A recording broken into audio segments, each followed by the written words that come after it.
अवधूत चिंतन श्री गुरुदेव दत्त. श्री स्वामी समर्थ. आजच्या अनुभवामध्ये जेव्हा बाईचं लग्न होतं तेव्हा तिला खूप काही रिस्ट्रिक्शन्स लागतात. तिला खूप काही गोष्टींना सामना करावा लागतो, चांगले आणि वाईट सुद्धा.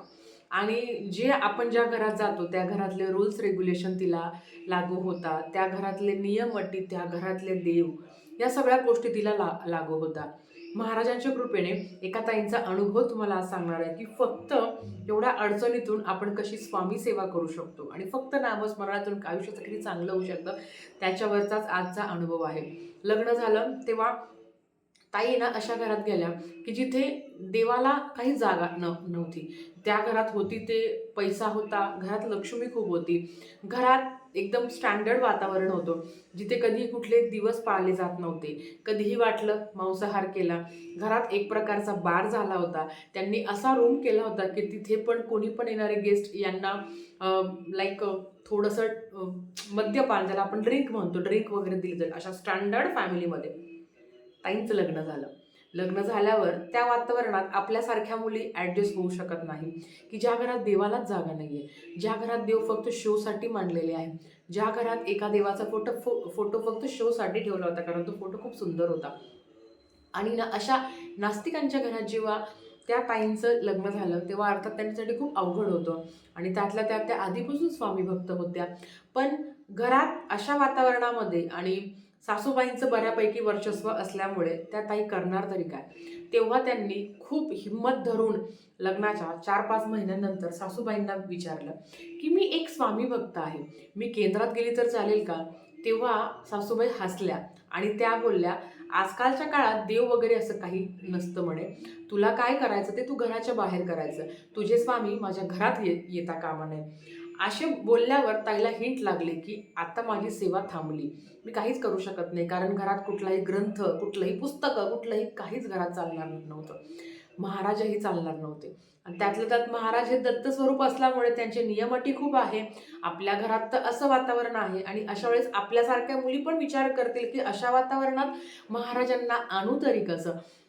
भले महाराज पदोपदी आहे, प्रत्येक चराचरामध्ये स्वामी बसलेले आहे, पण तरी पण अशा स्टँडर्ड वातावरणामध्ये आपण महाराजांना कसं आणावं, अशा ताईच्या मनात आलं. शेवटी ताईंनी मला एकदा असाच मेल केला की ताई, माझ्या घरात मला स्वामींची सेवा करायची खूप इच्छा आहे, घरात सगळं आहे पण माझे स्वामी नाही आहे. कुठेतरी असं असतं बघा, एका पॉईंटला आपण स्वामी बघतो, आपण आपल्याकडे खूप पैसा येईल, खूप म्हणजे वैभव येईल, ऐश्वर येईल, सगळं येईल, पण आपल्याकडे महाराज नसेल तर आपलं आयुष्य तुम्ही विचार करा की स्वामींशिवाय आयुष्य कसं होईल आपलं. असं त्या ताईंचं झालं. त्या ताईंना मी एकच बोलले की तुमच्या मनात स्वामी आहे ना, तुमच्या हृदयातून स्वामींना कोणी काढणार आहे का, नाही ना, तुम्ही फक्त नामस्मरण करा. आणि ते ताईंचं अखंड चालू होतं. त्या काय करायच्या, त्यांना त्यांना एक त्यांना नोटबुक वही आली होती, त्या वहीमध्ये छोटासा स्वामींचा फोटो होता, अतिशय छोटासा, वहीच्या वरती छोटासा स्वामींचा फोटो होता. आता त्या वहीमध्ये स्वामींचा फोटो कोण बघणार. आणि घरात इतकं स्टँडर्ड वातावरण असल्यामुळे प्रत्येकाला प्रायव्हसी होती की कोणीही कोणाचं कपाट खोलायचं नाही, कोणी कोणाच्या वस्तूंना कधी हात लावायचा नाही. आणि ती खूप चांगली गोष्ट होती की ताई मला बोलल्या की त्या पुस्तकावर ना ताई एक महाराजांचा फोटो आहे म्हणे, मी त्याच्यावरच सेवा करू का. आता मनात श्रद्धा होती, मी कोण आली नाही बोलणारे. त्यांना म्हटलं जे आहे त्याच्यावर तुम्ही सेवा करा. त्यांना 11 गुरुवार करायचे होते, पण गुरुवार करताना एवढे रिस्ट्रिक्शन की घरात गुरुवारही मांसाहार आणि मद्यपान केलं जायचं. तर अशा वेळेस त्या काय करणार. मी त्यांना एकच बोलली, त्यांना काय करायचं ते करू द्या, तुम्ही तुमची सेवा करा. ताईंनी गुरुवार धरले. आता गुरुवार धरल्यावर अर्थात येतं ते आपण फराळाचं खायचं असतं किंवा काय खायचं असतं, जे आपण जे काही फराळाचं पदार्थ किंवा फळं वगैरे खातो. अशा वेळेस घरात काय सांगायचं की मी गुरुवार का करते आहे, कशासाठी करते आहे. तर त्यांनी असं सांगितलं की मी हप्त्यातून एकदा फक्त फलहार घेणार. आता घरच्यांची एवढी मेंटॅलिटीच नाही, कारण त्या घरात तेवढी प्रायव्हसी होती की तू काय खाते आणि तू काय पिते कोणालाच कोणाशी घेणं देणं नव्हतं. तेव्हा त्यांनी सांगितलं की मला माझ्या घरातलं वातावरण बदलायचं ताई, हे मला सूट नाही करत किंवा हे आपल्या संस्कृतीला सूट नाही करत. त्यांनी 11 गुरुवार करायचं ठरवलं. 11 गुरुवार केल्यावर छोटासा महाराजांचा फोटो इतकाच असेल, तो इतक्याशा महाराजांच्या फोटोकडे पाहून त्यांनी स्वामीचरित्र सारामृताचं पठण केलं. यूट्यूबला लावून त्यांनी स्वामीचरित्र सारामृताचं पठण करायच्या बेडरूममध्ये. देवारा तिथे नव्हता. बेडरूममध्ये खाली बसून त्या पठण करायच्या आणि तेवढी प्रायव्हसी होती, त्याच्यामुळे त्यांना चांगलं होतं की कोणी येऊन ठकठक करत नव्हतं की तू काय करते आणि काय नाही. तेवढं त्यांनी केलं. अखंड नामस्मरण त्यांचं सगळं चालू होतं. या सगळ्या सिच्युएशनमध्ये ना पैसा होता, वैभव होतं ते फक्त तिथे महाराज नव्हते. त्या महाराजांना कसं आणायचं ते त्यांना कळत नव्हतं. रडत पडत खूप जीवाची ओढाताण करून त्यांनी 11 गुरुवार केले.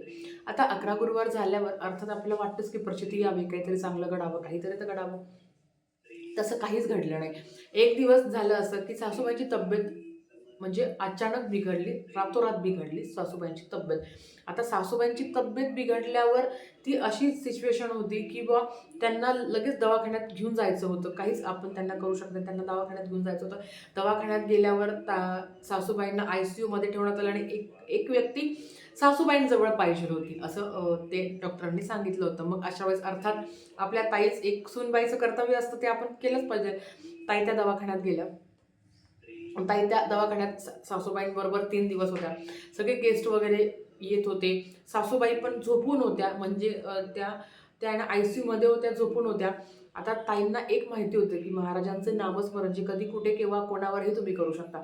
ताई एकच करायच्या की नर्स आल्या किंवा गेल्या तरी पण ताई त्यांच्या हातावर हात ठेवून किंवा त्यांच्या डोक्यावर हात ठेवून अखंड नामस्मरण करत होत्या. आणि ॲक्च्युली त्यांच्या ज्या सासूबाई आहेत त्यांना अटॅक आला होता. तर त्यांनी अखंड नामस्मरण त्यांचं चालूच होतं. 2-3 दिवस ताईंचे असेच गेले की त्यांचं नामस्मरण चालू होतं. एक दिवस ताईंना घरी पाठवण्यात आलं की तू जा आता, आणि दुसरे त्यांच्या घरी गेले. म्हणजे त्यांच्या सासूबाईंकडे दुसरे थांबले आणि ताई घरी गेल्या. ताई घरी गेल्या आणि दुसरे थांबले, तेव्हा त्यांच्या सासूबाईंच्या कानाजवळ एक व्यक्ती येऊन बोलला. त्यांना जाग वगैरे येत होती. काय असतं ना, कितीही नास्तिक असो, पण जेव्हा असं काहीतरी घडतं आणि कोणीतरी आपल्यासाठी करते तर आपण म्हणतो, कर तुला काय करायचं कर. आपण असं म्हणतो की कर तुला काय करायचं कर. आपल्या घरात आपल्याला म्हणत असेल कर तुला काय, स्वामींचं काय करायचं कर. याच पद्धतीने ताईंचं पण नामस्मरण चालू होतं. सासूबाई म्हणतात तुला काय करायचं कर. त्यांचं पण तसंच होतं. झालं असं की जेव्हा ताई घरी गेल्या तेव्हा त्या सासूबाईंना झोप लागली आणि त्या सासूबाईंच्या पण जवळ त्यांचे दुसरे नातेवाईक होते. झोप लागल्यावर त्यांच्या कानात एक शब्द ऐकू आला आणि तो इतका कणखर एका वयस्कर व्यक्तीचा आवाज होता, जो जड आवाज होता. म्हणजे त्या सासूबाईंनी मला स्वतः सांगितलं की बेटा असा एक जड आवाज होता आणि आले आणि माझ्या कानात हसले आणि मला बोलले, माझ्या घरात तुझ्या घरात मला जागा नाहीये, पण तुझ्या लेकीने माझं नामस्मरण करून तुला वाचवलं, आता तरी मला घरात घेशील. असेच वाक्य त्यांच्या कानात येऊन कोणीतरी बोललं आणि अर्थात ते आपले स्वामीच होते. असं बोलल्यावर त्या ताईंना जाग आली, त्या मावशींना जाग आली. जाग आल्यावर काय करावं, कुठे करावं, एवढ्या याच्यात त्यांना घाम फुटला. काय करावं, कसं करावं त्यांना कळत नव्हतं. 3-4 दिवसात त्यांना डिस्चार्ज भेटला. तेव्हा तोपर्यंत त्यांनी कोणालाच काही सांगितलं नाही. 3-4 दिवसात त्यांना डिस्चार्ज भेटला. डिस्चार्ज भेटल्यावर त्या घरी आल्या. सगळं सुखरूप व्यवस्थित सगळं झालं.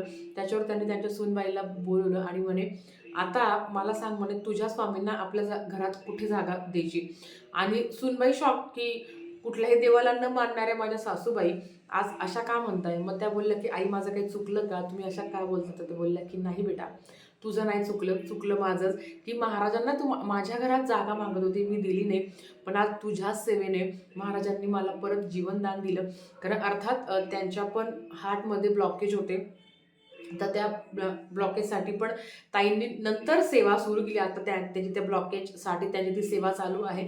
पण सासूबाईंच्या पण मनात आता विश्वास आहे की नाही, माझे महाराज याच्यातून पण मला बाहेर काढतील. आणि मेन म्हणजे ना, त्या सासूबाईंची इतकं दृढ विश्वास झाला की महाराजांसाठी छोटंसं देवघर करायचं, छानपैकी तुला ज्या पद्धतीने वाटेल त्या पद्धतीने करायचं.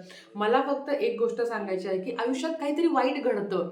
मला माहिती आहे की त्यांच्या सासूबाईंना तो अटॅक आला, त्याच्यामध्ये हार्टमधले ब्लॉकेज वगैरे त्यांना कळाले, पण त्याच्यामुळे महाराज त्यांच्या घरी आले. आणि मला इतकी पण शाश्वती आहे की मावशींना जो काही आजार झालेला आहे तो नक्कीच त्यांच्या सुनबाई सेवा करून बाहेर काढतील.